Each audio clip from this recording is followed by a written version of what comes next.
ఈ report NDDB ఇచ్చిన report ఇది. చాలా క్లియర్గా 4 శాంపుల్స్ పంపించినప్పుడు 4 ట్రక్స్ నుంచి ట్యాంకర్స్ నుంచి చాలా స్పష్టంగా వాళ్ళు రిపోర్ట్ ఇచ్చారు. ఆ రిపోర్ట్ని బయట పెట్టకపోతే రేపు బయట వస్తే మేము హైడ్ చేసినట్టు కాదా, తప్పు చేసినట్టు కాదా? భగవంతుడు మమ్మల్ని క్షమిస్తాడు. ఓకే, ఇది జరిగింది. జరిగిన తర్వాత మీరు ఏం చెప్పాలి? నేను అడుగుతున్నా, ఇది జరగలేదు అని ఎట్లా చెప్తున్నావు నువ్వు? అదే సమయంలో మీరు ఒకసారి చూస్తే ఇవి జరిగింది, ముందు జరిగింది ఆగస్టు 15 తర్వాత పవిత్ర ఉత్సవాలు చేస్తారు వాళ్ళు. తెలుసో తెలియకుండా దోషాలు జరుగుంటే క్షమించమని దేవుణ్ణి కోరుకుంటూ ఒక ఉత్సవాలు చేసి అలాంటివన్నీ కూడా ఇచ్చేయడం కోసం, పవిత్రతను కాపాడడం కోసం ముందుకు పోతారు. ఇది జరిగిన తర్వాత మళ్ళా అలాంటి ఉత్సవాలు అవసరం లేదు, జరిగింది విన్నాము కాబట్టి ప్రోక్షణ చేయాలి అని శాంతి యాగం చేశారు 23వ తారీఖున మొన్న. ఇవన్నీ జరిగితే పదే పదే ఈవో చెప్పలేదు అనే విధంగా మాట. ఈవో ఎక్కడ చెప్పలేదండి? నేను తప్పు చేశానని మాట్లాడుతున్నాడు. నేను ఎక్కడ తప్పు చేశానండి? అంటే మీ పీరియడ్లో ఈ మార్గ జరిగింది, పలాని కాంట్రాక్టర్కి ఇచ్చారు, 319 రూపాయలకు గీకిచ్చారు, నాసిరకం గీ వచ్చింది అని అంటే ఏ విధంగా మీరు సమాధానం చెప్పాలండి? నేను అడుగుతున్నా, ఎందుకు కండిషన్స్ అన్నీ మార్చారండి? టెండర్ పిలవడానికి ఎందుకు కండిషన్స్ మార్చారో సమాధానం చెప్పండి. అన్ని కండిషన్స్ మార్చి ట్రేడర్స్ని ఎంకరేజ్ చేసి తక్కువ ధరకు ఇచ్చారని రివర్స్ టెండరింగ్కి వెళ్ళి ఇలాంటి నాసిరకం నెయ్యి తీసుకొచ్చి అపవిత్రం చేసి ఎన్నిసార్లు భక్తులు ఆందోళన చేశారండి. అక్కడ అన్నదానంలో అన్నం బాగాలేదని, భోజనం బాగాలేదని ఎన్నిసార్లు చెప్పారండి? అదే మాదిరిగా రూములు బాగాలేవని ఎన్నిసార్లు చెప్పారండి? ప్రసాదం బాగాలేదని ఎన్నిసార్లు డెమాన్స్ట్రేట్ చేశారండి? అలాంటి నాసిరకమైనటువంటి పదార్థాలను వాడి ఇలాంటి తప్పుడు పనులు చేసి ఇప్పుడు మాట్లాడుతూ ఇవన్నీ కూడా ఈవో చెప్పలేదు, రిపోర్ట్లు లేవు, నేను మాట్లాడాను. మొత్తం కూడా మనం చూస్తే ఇక్కడే కాదు, అన్ని టెంపుల్స్లో కూడా ఇలాంటి జరిగాయి. మొత్తం టెంపుల్స్ అన్ని ప్రక్షాళన చేశాం. 5 సంవత్సరాలు కొన్ని టెంపుల్స్ అయితే రాముల వారి తల తీసేస్తే, రాముడు తల తీసేస్తే రామతీర్థంలో ఇంతవరకు ఇన్వెస్టిగేషన్ లేదు. అంతర్వేదిని రథం తగలబెడితే ఇంతవరకు ఫైండింగ్స్ లేవు.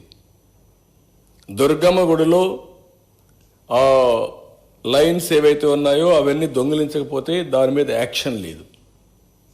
ఇలాంటివన్నీ జరిగిన తర్వాత నిన్న కూడా అనంతపూర్లో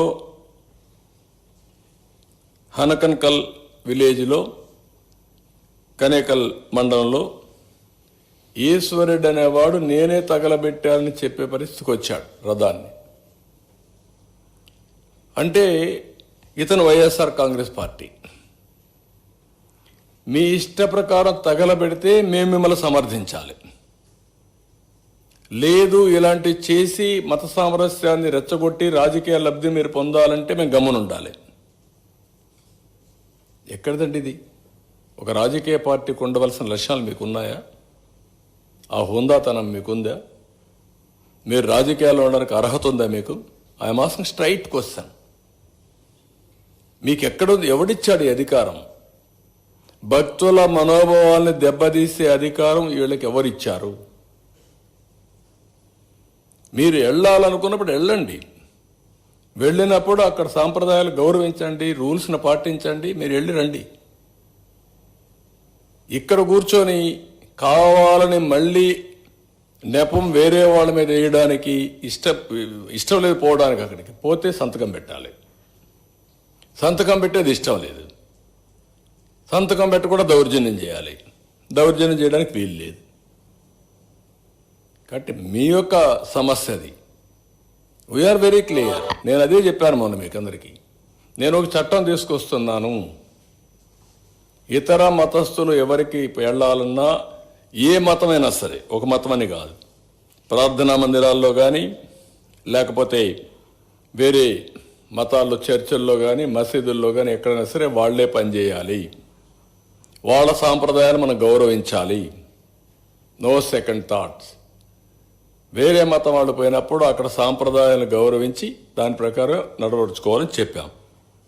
అలాంటివి చెప్తే దళితులు రానిరా, దళితులు రాని ఎవరు చెప్పారండి?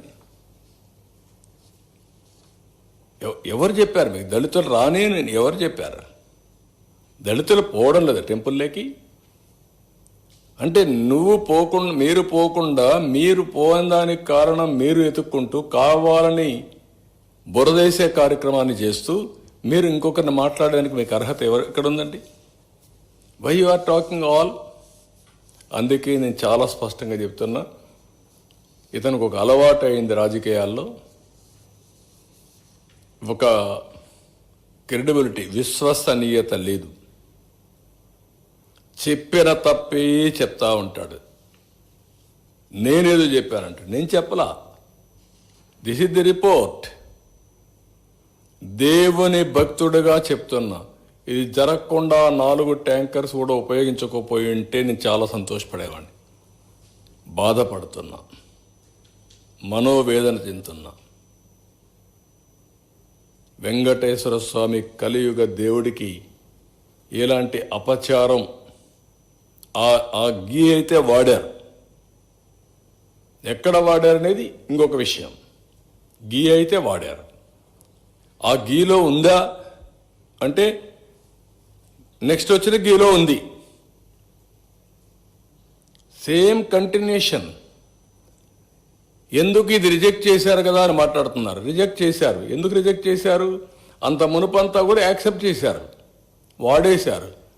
ఇది ఎన్డీడీబీకి పంపించారు కాబట్టి, అక్రిడిషన్ పంపించి టెస్ట్కి పంపించారు కాబట్టి, టెస్ట్లో ప్రూవ్ అయింది కాబట్టి రిజెక్ట్ చేశారు. ఇంత మునుపు చేయలేదా అంటే చేయలేదు.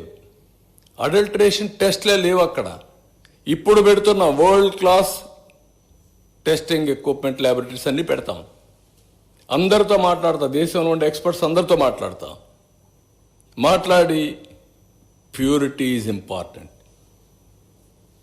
శాంక్టిటీ ఈజ్ ఇంపార్టెంట్, పవిత్రత. ఆ పవిత్రత కోసం ఏమేం చర్యలు తీసుకోవాలో చెక్స్ అండ్ బ్యాలెన్స్ అన్నీ పెడతాం. ఎలాంటి అపవిత్రమైన కార్యక్రమం వెంకటేశ్వర స్వామి సన్నిధిలో జరగకుండా, వారి ఆర్గనైజేషన్లో జరగకుండా కాపాడే బాధ్యత ట్రస్టీగా మనందరి బాధ్యత. వారసులుగా గౌరవించాల్సిన బాధ్యత ప్రజలందరిది.